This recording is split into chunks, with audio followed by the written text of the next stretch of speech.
You ever feel like you need a translator just to get through a meeting about tech? You hear words like microservices or cloud migration getting tossed around, and it's easy to just nod along and hope nobody asks you a question. But here's the thing. The real secret to understanding technology isn't about knowing the code. It's about understanding the problems that code is trying to solve. And that's exactly what we're going to do in this explainer. Think of me as your personal tech translator. We're going to take some of the most common and, let's be honest, confusing IT services and break them down into simple ideas you can actually understand and use.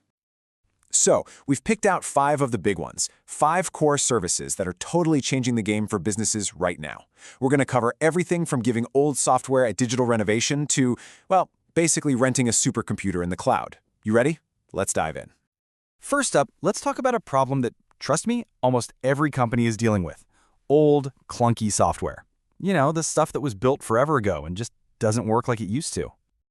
The best way to think about application modernization is like this. Imagine you own a beautiful, historic hotel. The foundation is solid, it's got great character, but the plumbing is leaky and the elevators are painfully slow. You're not going to tear the whole building down, right? Of course not. You're going to renovate. You fix the stuff that matters to today's guests without destroying what makes the place special. That's application modernization. But here's the million-dollar question. If it's not completely broken, why spend all that time and money to fix it up?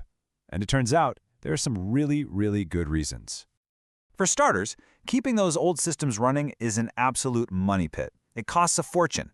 Plus, they're famous for crashing at the worst possible moments. But maybe the biggest issue, they just can't talk to modern tools. It's like trying to get your brand new smartphone to connect to a dial-up modem. It's just not going to happen.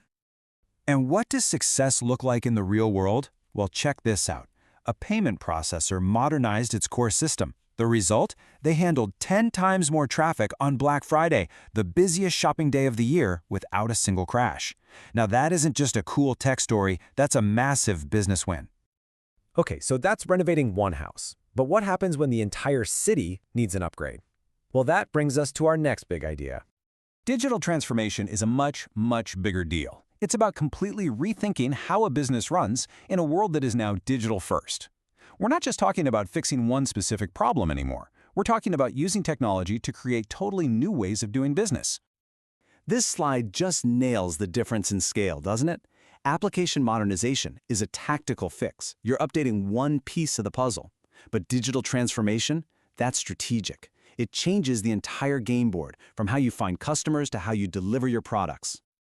So why does this matter so much? Honestly, in today's world, it's all about survival. Think about what happened to the taxi industry when Uber rolled in.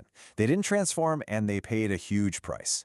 This is about more than just new tech. It's about creating amazing customer experiences, getting your ideas out into the world faster, and making smart decisions based on actual data, not just a gut feeling.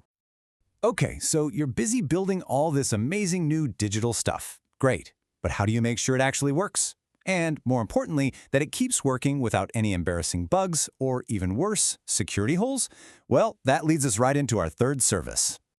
This car analogy really gets to the heart of it. For decades, the old way of doing things was to build the entire piece of software and then, right at the very end, have a team test it for bugs. Quality engineering totally flips that idea on its head. It's all about building the safety checks and the quality tests into every single step of the process from the very beginning.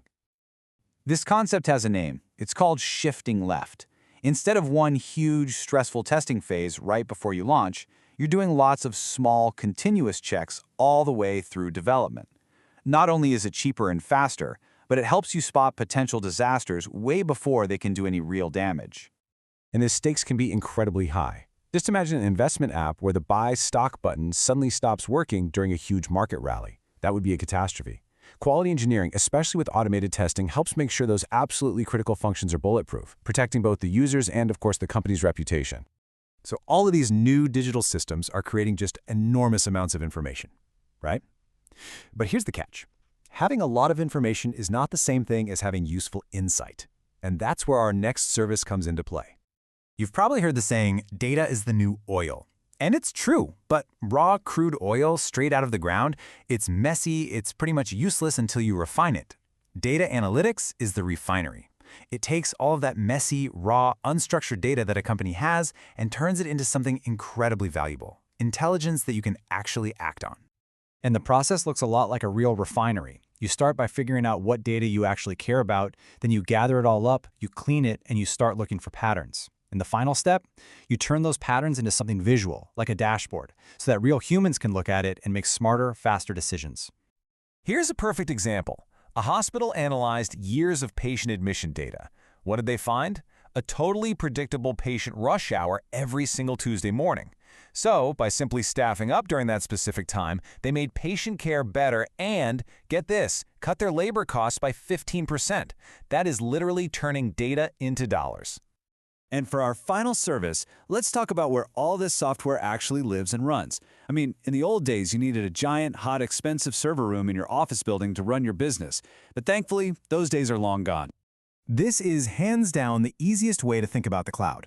Why would you buy and maintain your own noisy, expensive generator in your backyard when you can just plug into the city's power grid and pay only for the electricity you actually use? Well, that's what cloud engineering lets businesses do. Tap into the unbelievable computing power of giants like Amazon, Google, and Microsoft. And you can tap into this power grid in a few different ways. You can rent just the raw land and build everything from scratch. That's infrastructure as a service. Or you can rent the land and the tools to build with. That's platform as a service. Or you can just rent the fully finished house, which is what we all do when we use things like Gmail or Salesforce. That's software as a service. Okay, so let's wrap this all up with our simple translations. Application modernization, that's your renovation. Digital transformation is the total makeover. Quality engineering is all about building quality in from the start. Data analytics gives you the insights to make smart moves. And cloud engineering, that's your power grid. So you see, these aren't just buzzwords. They're the real, fundamental building blocks of the modern world. They give anyone with a great idea the tools, the power, and the speed to bring it to life. Which really just leaves one question for all of us.